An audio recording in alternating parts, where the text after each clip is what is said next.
This government meeting is brought to you by Eastworks and our local cable subscribers.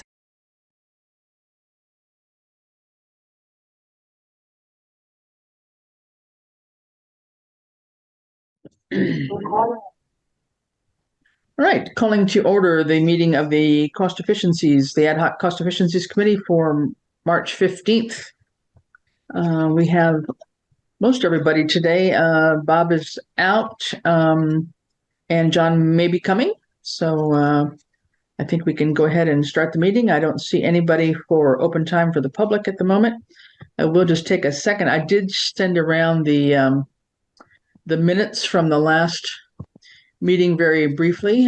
Judy did a good job of trying to capture those, I think. And then there were some attachments because John had gone into that very lengthy training program that the firefighters especially go through. So those will actually be attachments. So Judy didn't have to write all the pieces of the minutes, listening to all of that, but to really basically summarize a lot of what John had said. So the other documents, I had him send me the training documents, which will just be one pagers attached to this actual report, to the minutes rather of the meeting. So if everybody has had a quick chance to look at these, I'll make a motion to approve. All right. Could I have a second? Okay. All right. All those in favor? Just say aye. Aye. Aye. Aye. Paul's aye. Okay, we'll take those as approved. That's fine. That's fine. I'm going to stop sharing that. Okay, good. So minutes approved. So good. So today, I think we're going to continue on to a sort of idea of talking to various town departments here. And we've got our police chief, Ian Illingsworth, with us today as both a committee member, but also a presenter today. So, Ian, I think we'll just turn it over to you and to talk a little to us about both police, maybe some of the dispatch issues, challenges you've had, operations in general. I think as we learned with the fire EMS, there's a lot we just don't even know, even though we're all here. And I think we've learned over time that sometimes we all take too many things for granted and make too many assumptions about what exists and what doesn't exist. So this is kind of a chance to clarify that for this small audience, and then we'll see where we'll take it from there. But I have made the share screen available, so go for whatever you'd like to do. All right. So what I did was, the police department encompasses police as well as dispatch. And so I started with the communications department, then I'll go through the police department. And what I'd like to do is I put something together where you can kind of follow along as I'm talking, so you can kind of listen and read at the same time. That's how my brain works, and hopefully that's how people's work as well. So let me just see if I can share my screen here.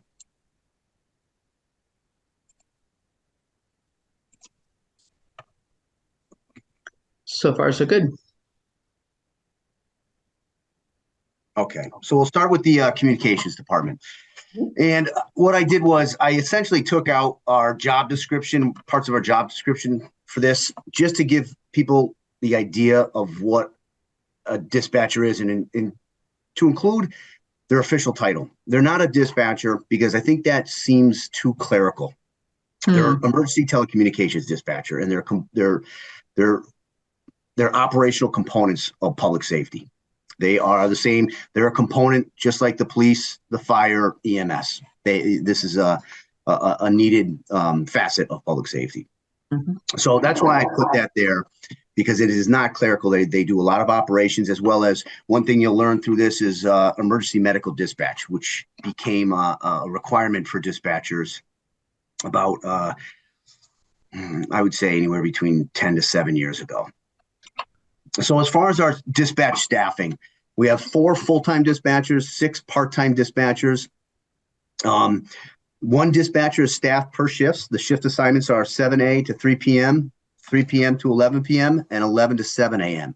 And that is strategic because our police shifts are 4 to 12, 12 to 8 a.m. in the morning, and then 8 to 4 p.m. And that's so they overlap, so it helps with communication, so there's no something's not missed while both shifts leave at the same time. So there's some crossover for communication. Chris, you mentioned something about longevity in your inquiries. Believe it or not, we're I'm happy to report we do have significant longevity, at least with our full-time officers, I should say dispatchers. The one that just resigned, she was 19 years. She was on for 19 years. Our day dispatcher has 19 years. Our evening dispatcher has 16 years. And our midnight dispatcher has 6 years. And that's all in Southampton, those years? Yes. Yes. Wow. And the dispatcher has 16 years. She also works part-time for the city of Westfield. Mm-hmm. That's pretty amazing. Yeah. As a result of that resignation, we have a new dispatcher who just started within the last, I would say, 2 months. Mm-hmm. Great. Our part-time dispatchers, they're short of some recent resignations and somebody that, our newest ones, we have anywhere between, I want to say 11 years dispatch years experience to right around a range of about 3 years. So not bad. Mm-hmm. And Training the new full-time one comes from where? He is a resident of Southampton, but he was a dispatcher in Palmer as well as a part-time police officer in Palmer. Okay. Great. The training requirements. So every dispatcher to start out, they have to go through a public safety communications, telecommunications course. They also need emergency medical dispatch. And what emergency medical dispatch is, that is essentially, well, the first course, that APCO course that you see there, that's just general dispatching course where it gives a training to how to receive calls, receive information, dispatch that. Dispatch centers vary based on the size of the communities or regions that they work for. So our dispatchers are not only dispatchers, but they're also call takers. Some larger dispatch centers, you'll have a call taker, and then they'll have a dispatcher. So one takes the call, then the other person through the computer aided dispatch through CAD. They send that call out to the personnel, whether it's EMS, fire, or police. The second training there, B, that's emergency medical dispatch. So our dispatchers, Southampton is what they call a PSAP. It's a primary public safety answering point. That's what that acronym means. And to be a public safety answering point, that means you are capable of receiving 911 calls. So our dispatch receives 911 calls. And as a result of that, all the employees have to be certified in emergency medical dispatch. And what that is essentially is somebody calls 911, they say, my husband's had a heart attack. That dispatcher gives them direction on how to provide CPR. Someone says, my child fell and lacerated their arm and he's bleeding heavily. That dispatcher gives them medical instruction. And that's the first level of medical instruction or medical response, if you will, from the call that dispatchers give. And because they're 911, we're a PSAP, we're a public safety answering point, they have to understand and be able to work the state 911 department console, which consists of these. When somebody calls 911, there's a mapping system as well as where the caller's name. If it is from a hard line, it provides the phone number and a lot of information for tracking calls. So in case a call is misplaced or a call is dropped, we can find that person. They're required to be certified in CPR. And every year they have to have 16 hours of approved professional development per year. That approval is based on the state 911 department. They also have to have DCJIS training. That is the Department of Criminal Justice Information Systems. That's where when the police officers run a plate, they obtain that information of the registered owner or missing persons, how to enter missing persons, or receive any other data from criminal justice information systems. And the dispatchers that are female employees, they also are matron. They have matron responsibilities. So if we should arrest a female, that matron is trained on how to pat that person down and obtain any type of check them for weapons or contraband prior to them going into the cell or their handcuffs removed. Mhm. Mhm. So that's their required. Yep. Sure. The part-time folks, when do they work? So we have four full-time dispatchers. That does not cover every shift. So as a result, we have open shifts. So consequently, they will work those open shifts, or they'll work whenever there is a somebody calls out sick, or vacation coverage, personal day coverage for any full-time benefits. Is that more of an on-call then type of thing, or a second person? No, we schedule them. We'll actually schedule them because there are open shifts as a result of them. To fulfill all the shifts with full-time employees, we need another dispatcher. So we don't have that. Okay, gotcha. Thank you.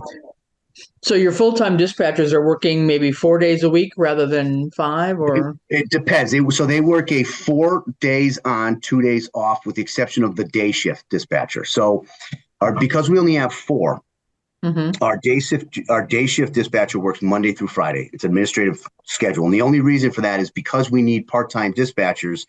It's harder to have them work during the weekdays because they have other employment. So consequently, all the other dispatchers work what they call we call a 4 and 2 schedule, 4 days on, 2 days off. So every 6 weeks, they get a Saturday and a Sunday off. And as a result, that's where you have open shifts. Part-time dispatchers work those open shifts. Okay. And the weekend days. The weekend days are open because of the dispatcher working Monday through Friday, the day dispatcher. Okay. So most of the part-timers would cover the weekend shifts. Is that what I'm understanding? They cover weekend shifts, yes, and shift coverage. Okay. Also. Okay. Yep. And just one other one on the 911 call. So when a call comes in, did I hear you say that there's GIS or whatever capability to actually map where that location is? Yeah, exactly. So there's different stages for cell phones. It could be cell phone. If it's a hard line, it'll provide us with the address as well as a map, GIS, like you said. And that map will have a certain tolerance. If it's a hard line, it's exactly where it needs to be. It'll be at 4 Gun Road, right? We'll know it's right there. But if it's a cell phone, oftentimes we get what they call accidental 911s. And it's a cell phone. It could be a cell phone rattling on a golf cart at the golf course, right? And consequently, that'll tell us essentially where on the golf course that cell phone is, roughly, depending on the accuracy of the satellites, of the I shouldn't say satellites, I meant the cell towers. Okay, got it. So one of the priorities of the dispatch center, the dispatchers, is to receive 911 calls. So in the calendar year, and I did calendar year just because if it was fiscal year, I didn't think it would be as accurate because we're still 3 months shy of the fiscal year, or a little bit around 3 months. So I did calendar year 2022. The dispatch received 1,428 911 calls or texts. So one of the things I had done was we were offered the opportunity to take our cell phone, our cell towers in Southampton. This was about 3 years ago. So state 911 department reached out and said, hey, would you be willing to take on your cell towers? Because prior to that, the state dispatching center in Northampton took all the cell phone towers for all the communities, and they were getting overwhelmed. So, obviously I said yes, because I felt like it was, we would now get those direct calls versus transfers from Northampton, and it would also increase our stats for grants. So I took those on.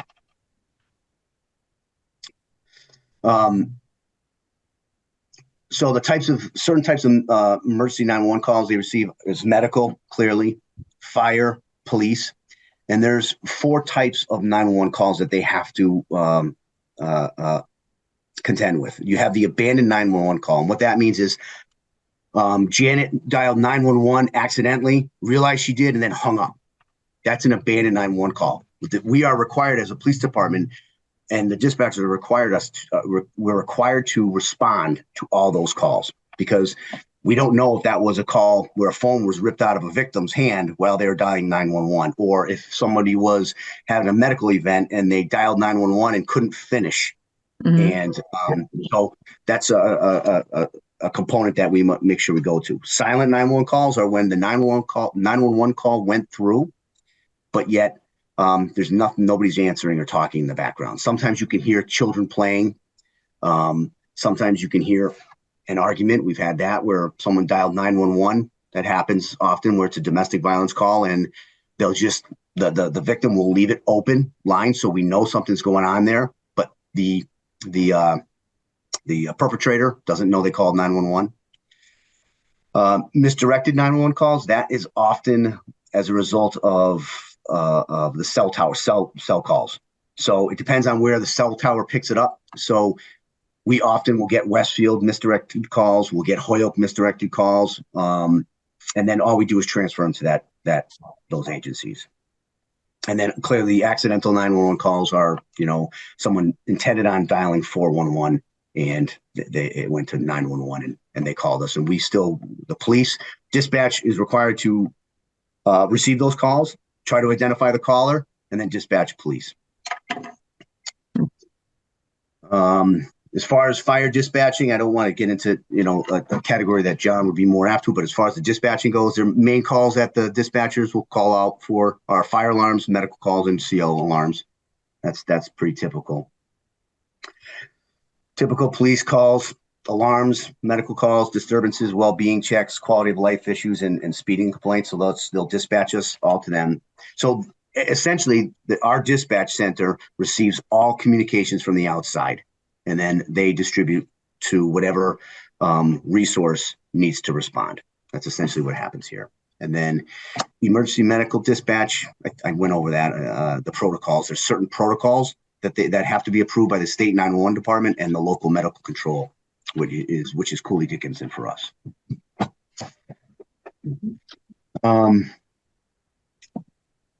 They also receive business calls. They receive a lot of administrative business calls and direct the call to the appropriate resource or entity. Administrative duties. So the dispatcher is not, when there's a lot of logging and maintaining files that the dispatchers have to do.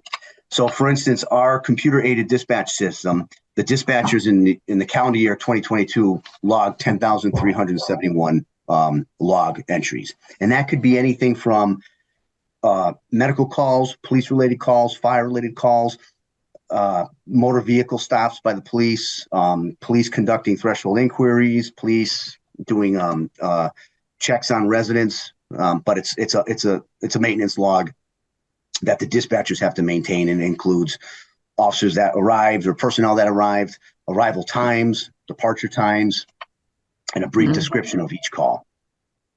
Mm-hmm. And that 10,000 is for the county or for Southampton? Southampton. Really? Wow. Okay. That's Southampton. Okay. It's a variety. It's a variety of entries. Like I said, it's motor vehicle stops. It's queries by the police. Okay. The Department of Criminal Justice Information Systems, they have to do the records entry for that. So if we have a stolen car, if we have stolen property that we want to put into a central database that the entire country can view, they're required for that. Missing persons, for instance, that would be one. They're required to maintain tow logs. They maintain an arrest and protective custody logs. There's a litany of stuff there that you can see. One of the things here that I want to point out in particular is that you see that Morse Watchman. That is the cell monitoring. So this is a component of dispatch that is very helpful for us. So when we have somebody in custody, you have to have somebody in presence watching that person in custody while they're in a cell. And the dispatchers can do that. You're allowed to do it through a video monitor, but you're required every 15 minutes to make a personal inspection of that person in the cell. And what happens is they walk by the cells, make sure the person's all set, because sometimes there's people may have suicidal ideations while at the the first several hours of an arrest, and then they log it through a mechanical electronic device that they did it, which is that mechanical device is attached beyond the cells, so they actually have to walk by the cells to log it.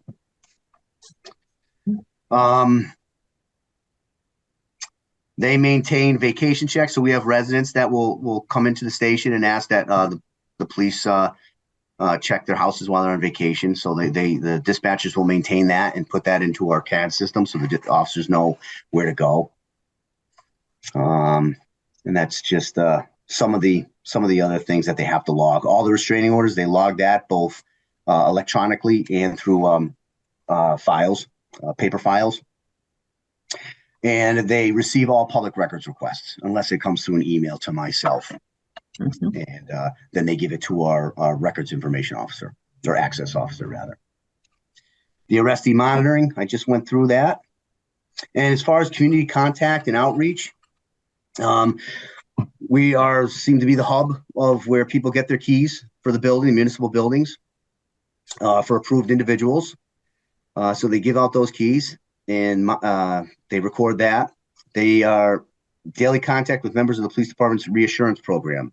So as Janet knows that, if anybody doesn't know what the reassurance program is we established a program where anybody that would like to have like to contact the police department, at least have the officers check in on them, or to at least notify them that they're okay, they didn't fall, or they didn't have a medical event. They're required to call the police department between 7 in the morning and noon. And if they don't, then the dispatcher will call that person. If they can't reach them, then the dispatcher will dispatch a police officer to go check on the residence for the person. And they also schedule LTC and FID appointments. Those are license to carry firearms and firearm identification appointments. Any questions about dispatch? No, it's great. Yep. Obviously, a lot of decision-making authority there. Yes. One of the things I think I skipped here, though, I kind of went through it a little quick, was challenges filling. You asked about challenges, Chris, and mm-hmm. I didn't discuss that. Mm-hmm. Challenges filling positions. Mostly, it's pay and hours, and it's also supply and demand right now. Mm-hmm. So right now, the demand for dispatchers is greater than the supply, and consequently, as a result, a lot of dispatch centers or police departments and fire departments, they're increasing the pay of the dispatchers, and our current pay is low for a dispatcher, especially when it's competitive right now, and also just the workforce environment right now. I mean, there's a lot of work-life balance kind of approaches towards work now, and you don't really get a work-life balance in a 24/7 position, because you can't just say, okay, take the day off, we'll just leave it unfilled. Somebody has to work that, and you're working evenings, you're working nights, you're working holidays. So that's another challenge that we face, is the mentality that, which is, I think, is very important, that work and life balance. I do think that's important, but it's hard to create that environment in a 24/7 public safety workforce. Ian, I'm just wondering, I read somewhere more nationally that, there's these new apps on people's phones that if you fall, it'll call 911 or something. Mm-hmm. Have you seen an uptick in accidental calls as a result of anything like that, or? Yes, we do, but they're not so much falls. It's the phone rattling in a car, in a cup holder of a car, or a golf cart, or somebody working out will often get and those are considered accidental 911 calls. Okay. Yeah. We'll get them from somebody doing work outside of a house where it creates a lot of movement, and consequently that shaking of the phone will call 911. So you've seen an increase. Okay. Yes, we have. It's not just on ski. No. Okay. Ski slopes. Yeah, well, that might be the case. We just don't have any here. Maybe we haven't gone to Church Hill yet. Okay. So any other questions or concerns about dispatch? No, that's good. Thank you. Yeah. Yep. Okay. And for the police department, the general description of a police officer, I just took right out of our job description in our rules and our policy manual. And one of the reasons I put that there, and you'll see when it comes to community outreach, is that I'm been pushing to have a department that is in conjunction with the 21st century policing practices. And part of that is the mentality is police officers should be should be guardians, but at times versus that warrior mentality, right? And so you'll see why we have so many outreach programs is because to encourage membership here that is our purpose, guardians, not warriors, right? Because oftentimes police departments and police officers, they're always synonymous with law enforcement. Well, law enforcement is just a very, very small component of policing, especially now. So as far as staffing, we have 10 full-time officers, myself included. We have 7 part-time officers.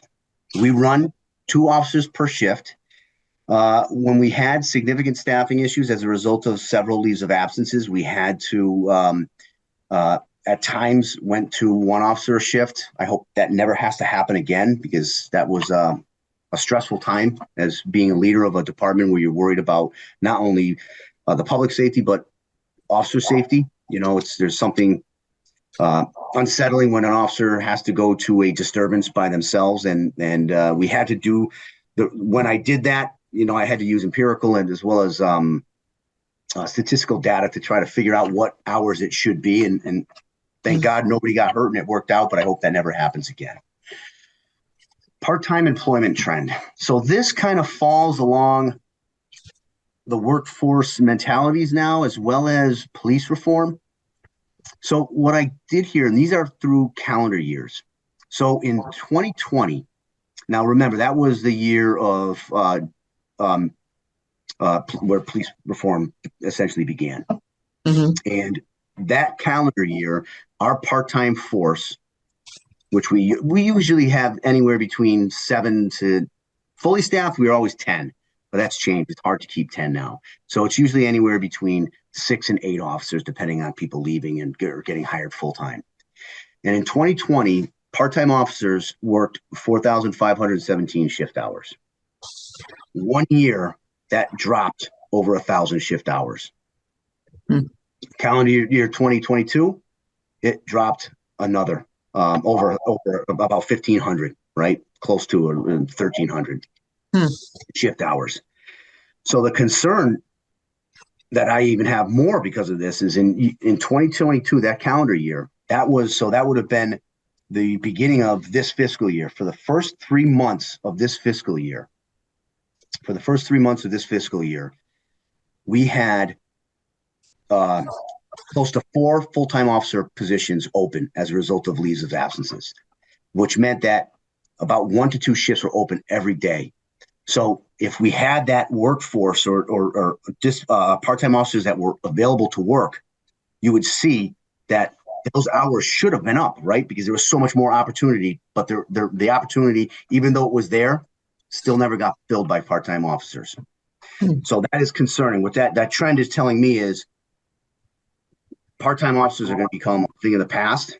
You know, I'm trying to recruit for some now.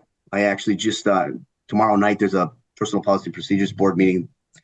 And I submitted 2 PRS for 2 part-time positions as a result of officers that have since left or will be leaving because of they can't meet they're not willing or can't meet the Bridge Academy requirements. So that is a concern of mine, where ultimately I think it's important for the police department to start planning. Now, if you think about calendar year 2020, that was 4,500 shift hours. That is the equivalent of the amount. So a full-time police officer works about 2,200 shifts a year. So that's the equivalent of almost 2 officers. So it's drastically declining. So I really want to start thinking about adding another full-time police position to accommodate for this shortage. So we can still keep up the same services as well as public safety and officer safety. Mm-hmm. Longevity, we've been pretty fortunate. Majority of our full-time officers are 15 plus years. You know, my lieutenant is 30 plus. I'm just about 30 now. My sergeant is 25. So we're fortunate. We have a lot of experience on the department. For a small department, the years of experience is pretty significant. Mm-hmm. Challenges, part-time employment. I just spoke of that. Our pay, well, when we talk about supply and demand, as a result of just where policing, the sentiments of policing has trended to in the last 2 years, police departments are very understaffed, and as a result, police officers are trying to, recruit officers from full-time officers and trained officers from other departments, and that is happening all the time.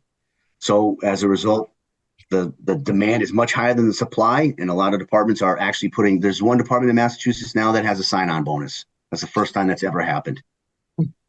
Just to get police officers. As you know, I tried to appeal both to the union as well as the board to try to get experienced officers so we can start them at a higher pay scale.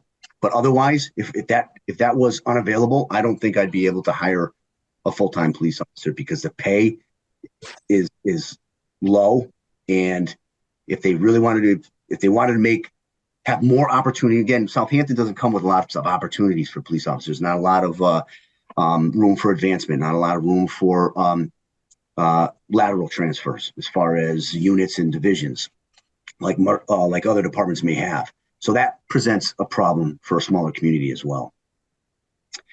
And for me, challenges oftentimes are admin duties. It's a small department, but a lot of the administrative duties are the same regardless of the size of the department, whether it be grants, whether it be mandatory reporting. And, those you'll see when I provide you with the organizational chart that we delegate. I can delegate as much as I can, but you'll see, oftentimes I'm doing payroll on Sunday night, to make sure I get it in on Monday on time. So that's staffing. Any questions about staffing? Mm-hmm. All right. Janet, as far as Janet, you muted. Yep. Janet?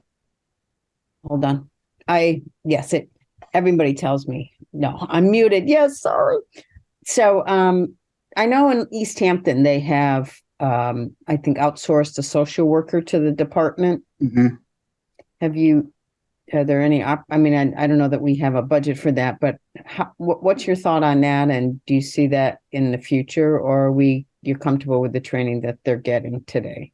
So the officers, this is what the feedback that I get in my own observations.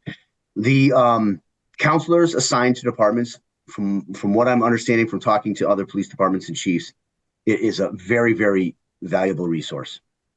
It's working well. But they also have their calls for service could support a full-time or even a part-time position for that relative to mental health issues.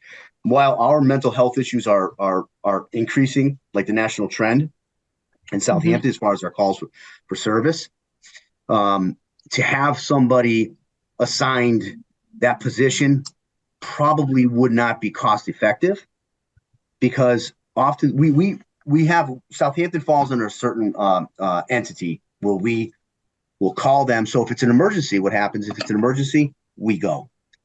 And then what we'll do is if we have to stay there, we stay there, and then we'll contact this entity that is where Southampton is their catchment area, and they respond to the scene, and we'll either stand by if they need us to stand by if there's any safety concerns. Otherwise, they'll let us go. So to answer that question, Janet, short answer is they are a very, very valuable resource. I don't see Southampton, unless it was used in a regional format within other small communities, do I think Southampton could support a full-time position or even a part-time position. Mm-hmm.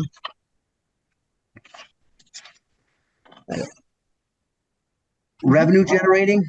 So I'll go with the calendar year again, just because it just, the fiscal year will kind of break up the year. So in 2022, for police details, so whenever it's a private entity working a job in Southampton and they require a police officer, we're allowed by law to add a 10% admin fee. So as a result of all the details from 2022, we would generate $15,976 in admin fees. Cruiser fees, it was $510 in cruiser fees. Sorry for the misspelling there. Can I change that? Yep. We don't often will put a cruiser with a detail unless it's a safety issue or if it's at night. And cruiser fees are $15 an hour. I could increase that to $20 an hour. As far as admin fees, I have to keep it at 10%. Firearms. So we process firearms, and because we process them, it's a joint process between the Southampton Police Department, the Firearms Identification, the Firearms Records Bureau, rather, as well as the State Police Identification Unit. So all that money, so a fee is usually $100 for a pistol permit. So we get 25% of that fee. So for the firearms, our average, we will generate about $3,500 from all those fees. That's the 25%. So fiscal year 22, we generated $3,812, and in this fiscal year so far, about over 2,500. Motor vehicle fines. This is it's hard to give you a number on this. We issued, as far as Chapter 90, which is motor vehicle offenses, we issued $9,575 in fiscal year 20. I'm sorry, it says fiscal year. It's calendar year. Calendar year. However, the town would get 50% of that. That is if they paid it outright. That doesn't include whether or not the person appealed it and they got off, because I don't track that.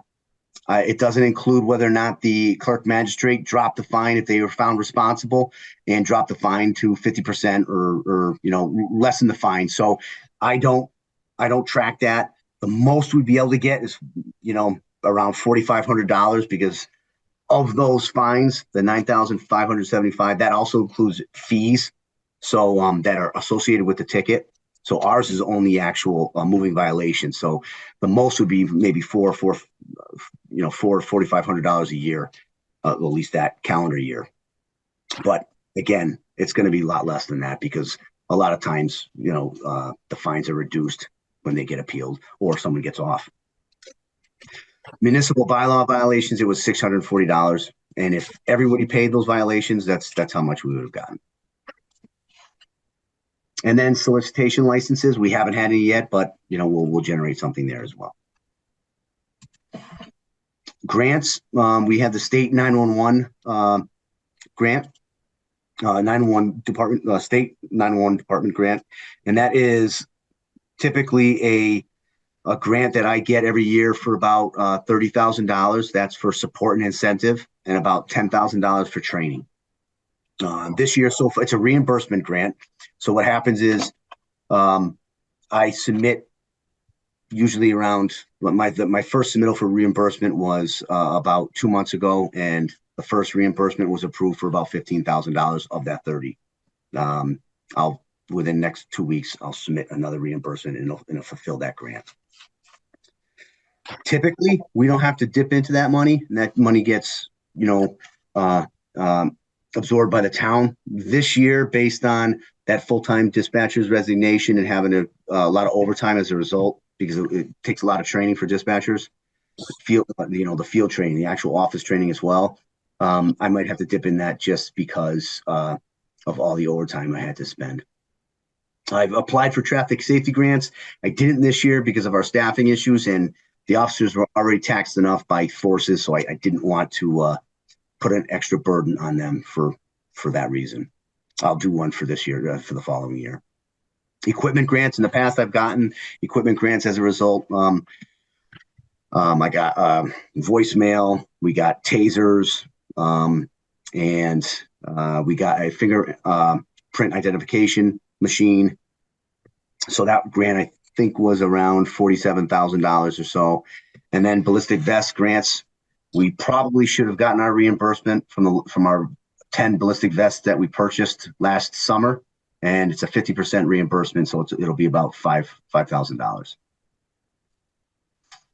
The training of officers, they require to be CPR and first responder. That should also include first responder. Every year they have to have 40 hours of annual in-service. We provide roll call training, and what that is just a simple 15-minute training every month where we either have them refresh on certain laws, refresh on certain protocols within the department.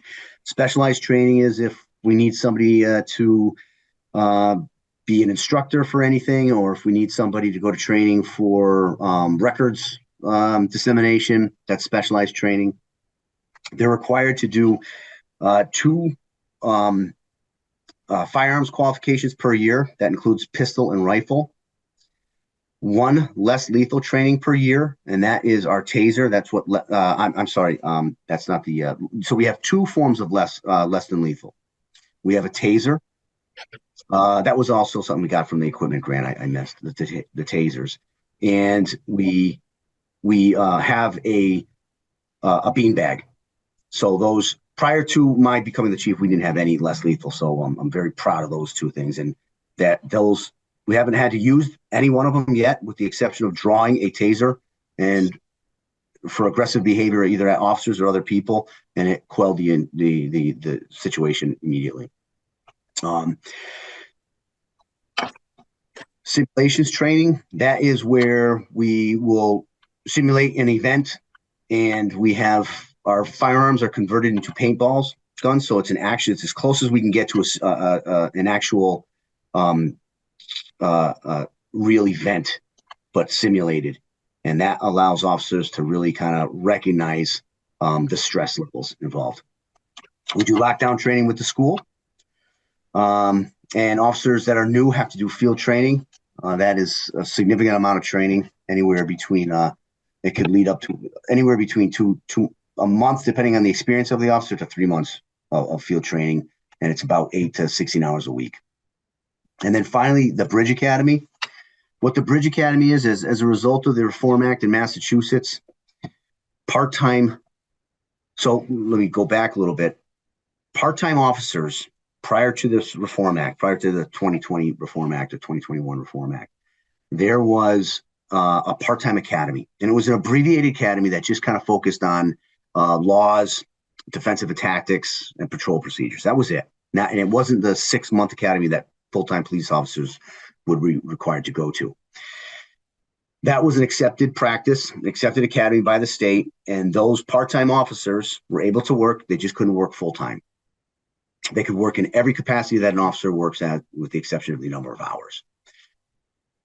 Consequently, as a result of the Reform Act, it required officers to all be certified. There's a certification process, much like teachers have now.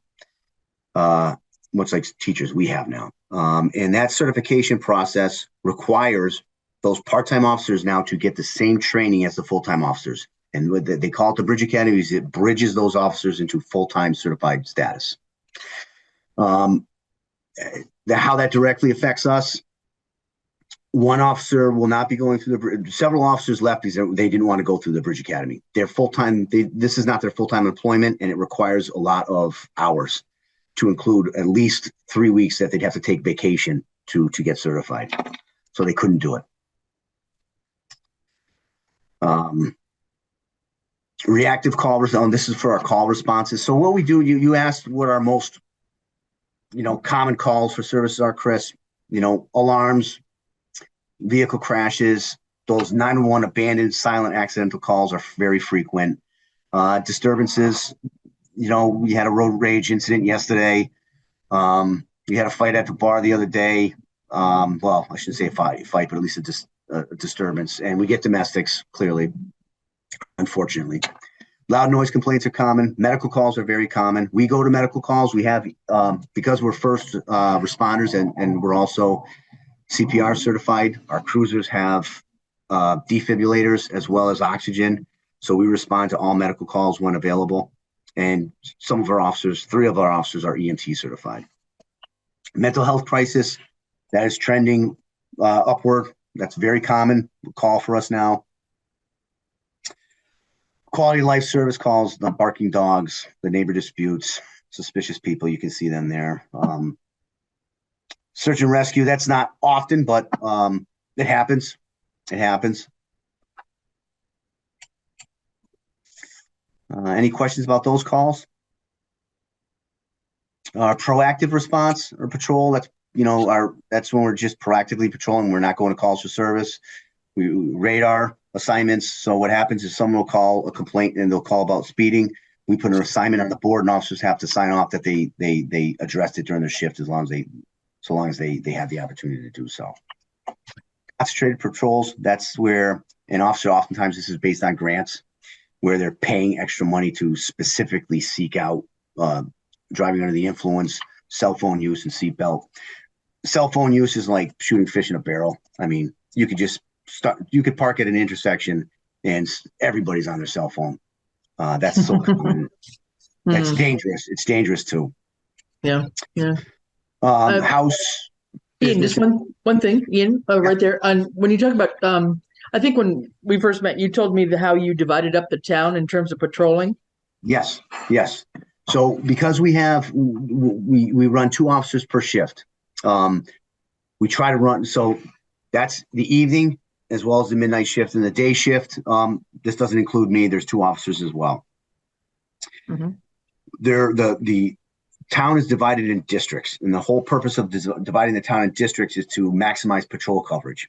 So, patrol officer A will be patrolling District 1, patrol officer B will be patrolling District 2. And as a result, you get more concentrated patrols versus if they could just arbitrarily patrol where they want. There's parts of the town that may never get addressed, or they're patrolling the same area and they don't even realize it. So it's a more efficient way to patrol. Our investigations, home, vehicle, commercial breaks, those happen. Vehicles are most common. Homes are second. Commercial are probably third. Drug investigations, that's typical. Death investigations, anytime somebody dies at a home where somebody's not assigned hospice, we're required to respond, and we act as a supporting agency for the district attorney offices, investigators.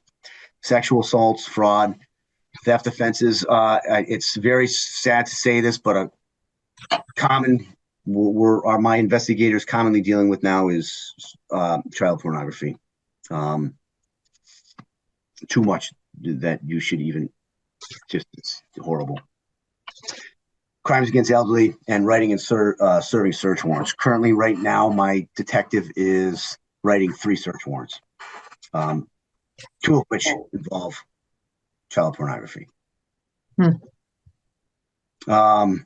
Community contact and outreach. Again, this is where I discussed how we want to fulfill the spirit of the 21st century policing.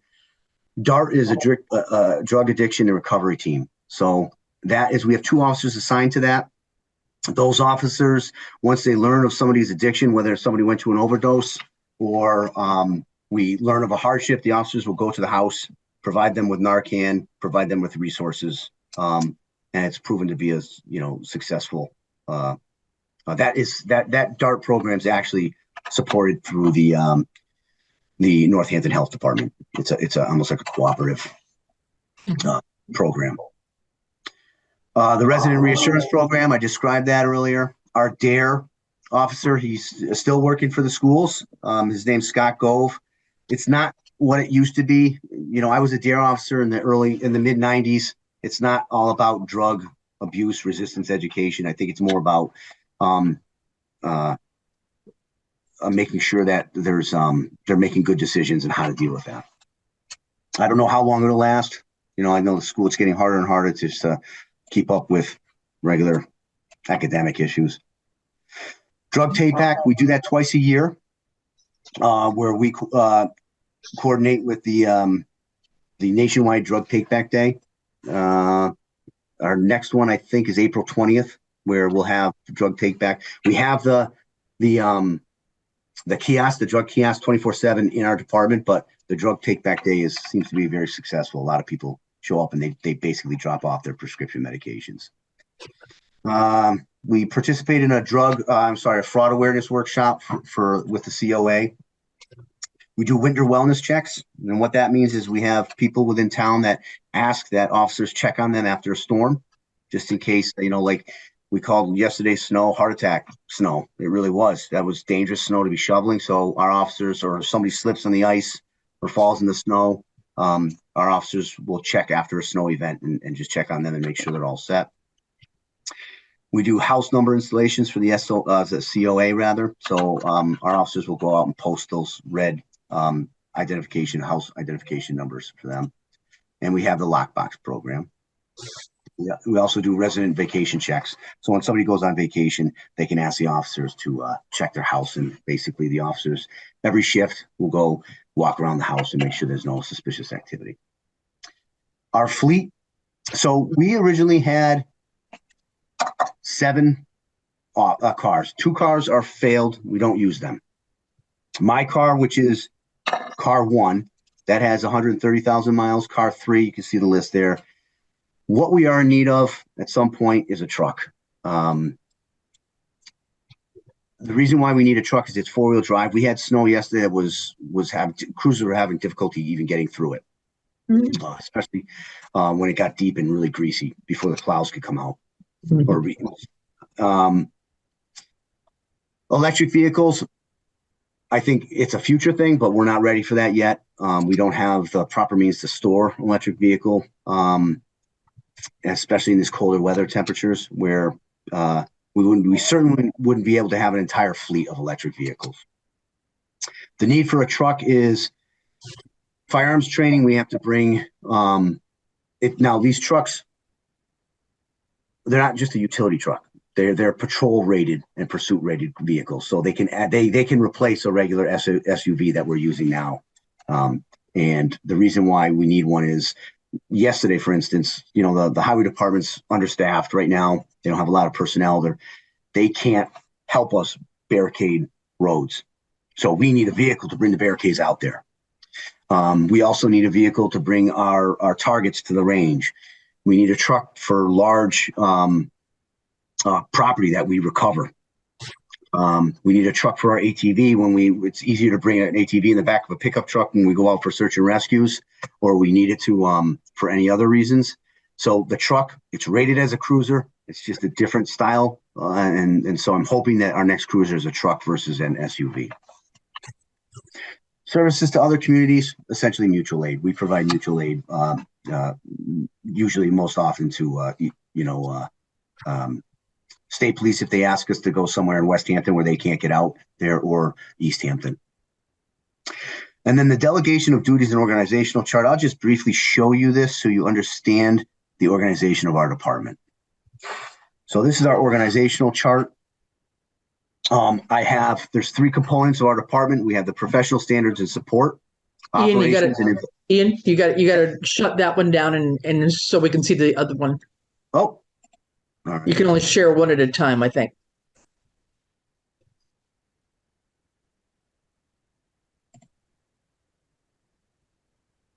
Oh, okay. Let me see here. Then bring up the org chart.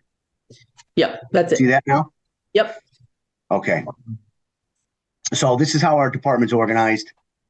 We have 3 components: the professional standards and support, and that consists of all these titles. They all have a job description within the department. I'll tell you which ones are required. Medical control officer, CJIS representative, that's that criminal justice information system. Those are required. We have to have field training officers. There's our police matrons, our emergency telecommunications quality assurance officer. So whenever 911 for medical dispatch, there are what they call quality assurance reviews. We have to do every year. We have to do quality assurance of 10% of our calls. So what happens is somebody reviews the 911 tape and makes sure that the dispatcher applies the proper medical direction. FBI use of force reporting. I do that. So these are all just assignments within the department. Operations services. So this has changed because we're out a sergeant right now because he chose to change rank to an officer. So I have to redesignate that.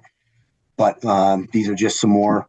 Scott Gove is the school and youth liaison officer. He's one that Aliza often refers to whenever she needs to talk to an officer, or myself, she'll reach out to me. Crime reporting, we're required by law to submit crime reports, certain crime stats. Investigative services, these are all what fall under that person. Our domestic violence liaison, every time we have a domestic violence incident, it gets reviewed not only by supervisors, but also by the liaison to ensure if we need any to update our policies, practices, or provide feedback relative to a certain response. Mm-hmm. And I think that's about all I have, unless you guys have some questions. That's quite a bit to say the least. I think, yeah, I don't know how you manage to even keep a schedule, under control, because you've got so many moving parts there of what has to be taken into consideration. So no easy job. I'm fortunate, Chris, to have an outstanding team. Mm-hmm. That's half the battle is making sure you have a good team. Yeah. And, because of that, we're able to get things done. Well, and I think one's with longevity, as you've mentioned there too. Yes. So yeah. One thing I just wanted to share, I think I have it here too. You mentioned vehicles, and I was researching something for the Green Communities grant that we're looking at. So here's one thing, and you might have seen this. It came out of Department of Revenue, I think. If I can find my screen here, hold on a minute. Let's see if I can do this. Who did it come out from?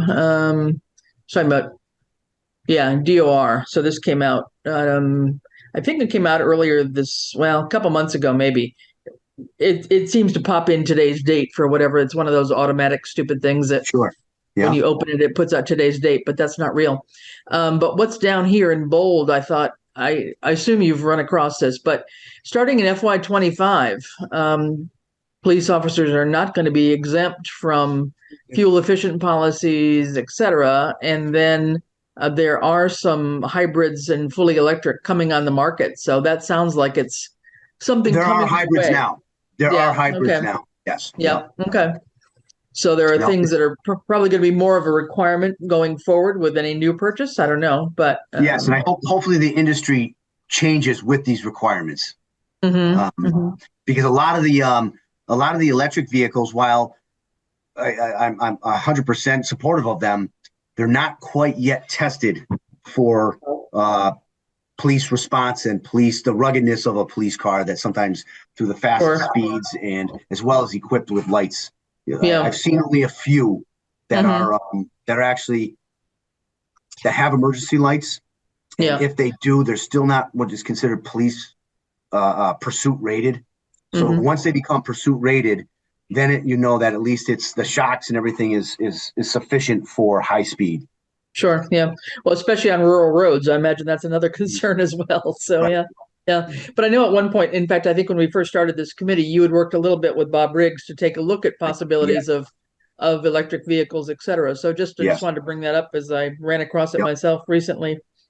So good. Anybody have questions? It was a great presentation, Ian. Very, very well organized and very, very clear in terms of how it all fits together. And again, I just keep going back to so many things that happen in our town that so many residents have no clue on, in terms of how it all works. And somehow we've got to figure out a way just for, public outreach somehow, maybe it's come meet the police day or something. I mean, to really do more. And I know you guys have been talking about a little bit of a open house kind of idea with the public safety complex, promotion, et cetera. But it just seems like there's got to be more of this just basic understanding about what happens and what services we do provide in town, because I really don't think majority of people have no clue. Would be my guess. You're probably right.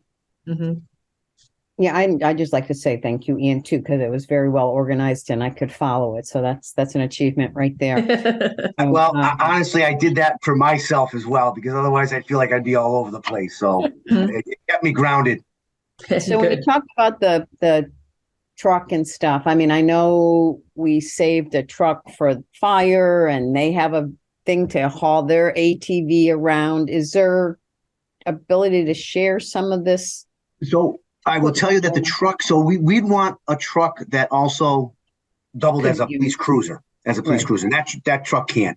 That truck is also in very poor condition. John Workman, the fire chief, has allowed us to use that to transport certain things, in particular evidence one day. And you know, there's no issues with him sharing it, but it can't replace a cruiser. And if, as you can see, the mileage, you know, on our cruisers, the replacement's going to be needed. And I would prefer it gets replaced by a truck. I think the truck is, when I did the quotes, I think the truck was about $6,000 more than a regular SUV. And it's a full cab truck, meaning you have the full cab and then you have the passenger in the back. So essentially the only difference is it wouldn't transport people in custody. Or something like yesterday to transport stuff to block a road or something like that. I know I wasn't implying that you should use that truck to chase me when I'm speeding or anything, but no, the fire department had that truck used. They were actually plowing. They plowed out because the highway department was so busy yesterday. That was a busy day for them. The fire department had a plow on it. They came and helped plow out our driveway a little bit every once in a while. But it's not rated for police, and they have now pickup trucks that are rated for police packages, and so it'll double as a police vehicle as well as the means to provide transportation for large objects. Yeah, we had to. I use the word had to. We had to write a search warrant for a home that had a large marijuana grow in it, and we had to take all the grow lights. It required. I had to borrow trucks. People were volunteering their personal trucks. And my concern is when officers are volunteering their personal trucks, what happens when equipment scratches it? What happens while they're on duty, they get into an accident with that truck. So I can't allow that. Yeah. And sometimes our hands are tied. Yeah. Ian, what's kind of the, and you probably go more by mileage rather than age, but what's sort of the average of either one, age or mileage, by which time you would normally want miles a year. It's about 20,000 miles a year. About 20,000 miles a year. Okay. That's what we typically, when we are fully staffed, I will tell you that because we weren't the beginning of the year, mileage might have dropped down a little bit, but it's about, I would say every cruiser, with the exception of mine, because I'm not driving around all that much. It's about 20,000 miles a year. Okay. And what's your game plan in terms of when you'd normally want to replace a cruiser? At what point? At 100,000 or what? Well, when you look at the actual, let me go back to that where the numbers are. So I have my car, one other car. So my car's at 130,000 now. A car that's actively on patrol, it has 134,000 miles. I find that too much. It works fine, but it's getting old, and I'm going to have to start putting more and more money into it.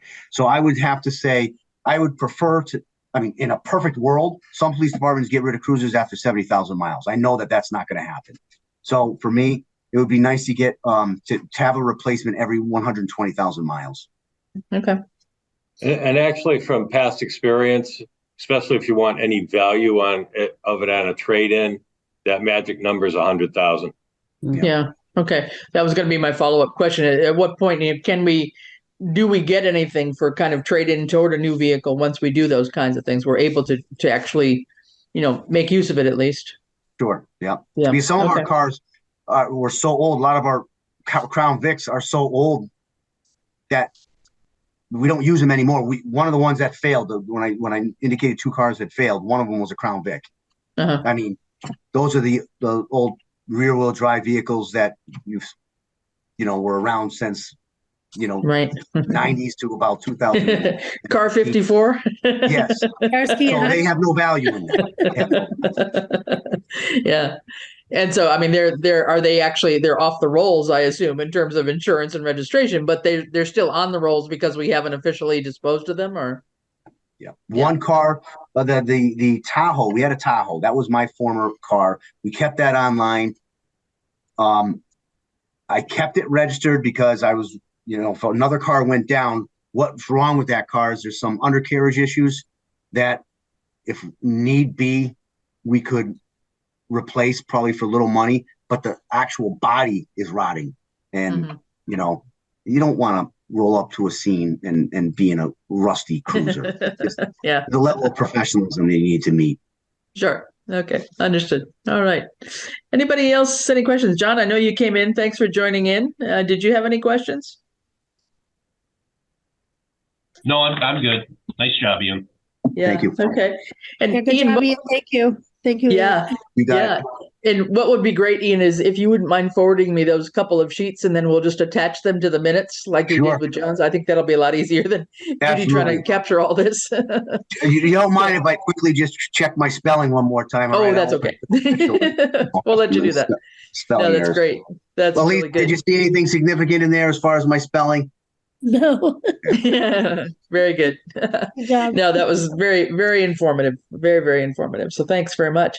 So we're running down to our time frame. We do have a meeting scheduled for 2 weeks out on the 29th.